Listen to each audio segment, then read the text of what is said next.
Hi friends, welcome to our channel. సృష్టి కార్యానికి స్వయంభూగా వెలిసిన శివుడి ఆలయాలకి ఎంతో ప్రత్యేకత ఉంది. వీటిని ఒక్కసారైనా దర్శించుకుంటే సకల శుభాలు కలుగుతాయని భక్తుల నమ్మకం. అలా పరమశివుడు స్వయంగా వెలిసిన దేవాలయాల్లో గుప్తేశ్వర ఆలయం ఒకటి. ఇలాంటి దేవాలయం ఒకటి ఉందని చాలామందికి తెలియదు కూడా. ఒకప్పుడు శివరాత్రికి మాత్రమే దర్శనం ఇచ్చే దేవాలయాన్ని దర్శించుకుంటే సమస్త పాపాలు తొలగి ముక్తి లభిస్తుందని భక్తుల నమ్మకం. అందుకే ఇక్కడికి వేల సంఖ్యలో భక్తులు తమ కోరికలను శివయ్యకి చెప్పుకోవడానికి వస్తూ ఉంటారు. మరి శివుడు రహస్యంగా ఉన్న ఈ గుహ ఎక్కడ ఉంది? ఇక్కడ శివుడు ఎలా వెలిశాడు? ఈ ఆలయ స్థల పురాణం ఏంటనే విషయాల గురించి మనం ఇప్పుడు తెలుసుకుందాం. ఒడిశా రాష్ట్రం కోరాపుట్ జిల్లాలో జైపూర్ నుంచి 55 కిలోమీటర్ల దూరంలో రామగిరి అనే కొండ సమీపంలో శబరి నది ఒడ్డిన గుప్తేశ్వర గుహలో త్రేతాయుగం నాటి స్వయంభు శివలింగం ఉంది. దట్టమైన అడవి మధ్యలో ఉన్న ఈ గుహలో శివుడు పూర్వం కొన్ని యుగాల నుండి ఉండడం వలన వీటికి గుప్తేశ్వర గుహలు అనే పేరు కూడా వచ్చిందని చెప్తారు. ఇక పురాణానికి వస్తే త్రేతాయుగంలో సీతారామ లక్ష్మణుడు అరణ్యవాసానికి వెళుతూ ఇక్కడ అరణ్యంలో కొన్ని రోజులు నివసించారని, అప్పుడు శ్రీరాముడు శివుడి కోసం తపస్సు చేయగా శివుడు ప్రత్యక్షమై ఎలాంటి సమస్యలు లేకుండా అరణ్యవాసం నెరవేరుతుందని, నేను ఇక్కడే లింగాకారంలో వెలిసి రహస్యంగా ఉండి కలియుగంలో పూజలను అందుకుంటానని చెప్పి ఇక్కడే స్వయంభువుగా వెలిశాడని పురాణాలు చెప్తున్నాయి. ఇక గుప్తేశ్వర గుహ గురించి మరొక కథ కూడా వెలుగులోకి ఉంది.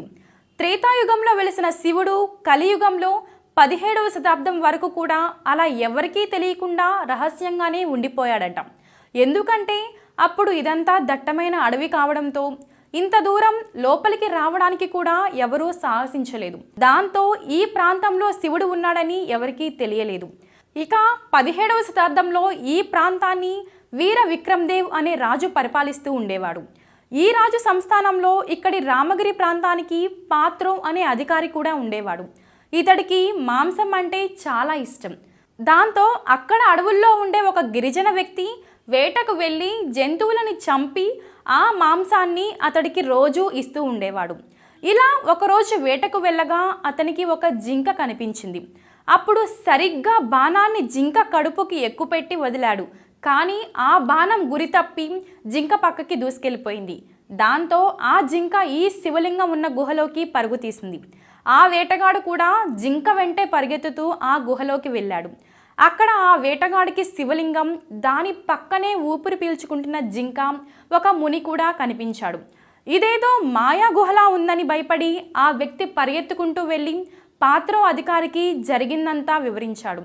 ఇక కొందరి సైన్యంతో కలిసి ఆ వేటగాడు అధికారి కలిసి గుహలోకి వెళ్ళి చూడగా అక్కడ శివలింగం ఒక్కటే దర్శనమిచ్చింది. అప్పుడు అధికారి వెంటనే జరిగిన విషయం రాజుకు చెప్పడంతో రాజు వచ్చి కొన్ని సంవత్సరాల నుంచి ఇక్కడ ఉన్న ఈ లింగానికి గుప్తేశ్వరుడు అని పేరు పెట్టి అప్పటి నుంచి పూజలు చేయడం ప్రారంభించాడు. ఇలా ఈ లింగాన్ని పూర్వం సంవత్సరంలో ఒక్క శివరాత్రికి మాత్రమే దర్శించేవారు. ఎందుకంటే ఆ ప్రాంతానికి వెళ్ళడానికి సరైన మార్గం అనేది ఉండకపోవడం, క్రూర మృగాలు అక్కడ ఎక్కువ ఉంటాయనే ఉద్దేశంతో ఎవరూ సాహసించేవారు కాదు. కానీ ప్రస్తుతం గుప్తేశ్వర లింగాన్ని దర్శించుకోవడానికి మార్గం ఏర్పడడంతో స్వామి దర్శనం ఎల్లప్పుడూ ఉంటుంది. ఇక ఈ స్వామిని దర్శిస్తే ఎలాంటి వ్యాధులైనా నయమవుతాయని ఒక నమ్మకం కూడా ఉంది. ఇక్కడ గుహలో ఉండే మరో ప్రత్యేకత ఏంటంటే ఇక్కడ శిలల నుండి అప్పుడప్పుడే చిన్న చిన్న నీటి చుక్కలు అనేవి పడుతూ ఉంటాయట. మనం వాటి కింద చేయి చాచినప్పుడు సరిగ్గా అరచేతిలో నీటి బిందువులు పడితే కోరిన కోరికలు తప్పక నెరవేరుతాయని ఒక నమ్మకం కూడా ఉంది. అంతేకాక ఇక్కడి గుహలో సీతాగుండం మనం దర్శనం చేసుకోవచ్చు.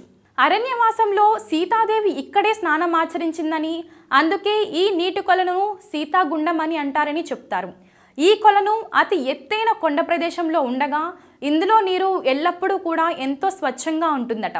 ఇలా అద్భుతమైన ఈ గుప్తేశ్వర గుహలోని శివలింగాన్ని దర్శించడం ఒక గొప్ప అనుభూతి అని చెప్తారు. సో ఫ్రెండ్స్, చూశారు కదా, ఈ మందిరాన్ని మీరు కూడా దర్శించుకొని ఆ శివుడి అనుగ్రహాన్ని పొందండి. ఇక ఈ వీడియో కనుక మీకు నచ్చినట్లయితే లైక్ చేయండి, షేర్ చేయండి. ఇలాంటి మరిన్ని ఇంట్రెస్టింగ్ వీడియోస్ కోసం మా ఛానల్ని సబ్స్క్రైబ్ చేసుకోండి.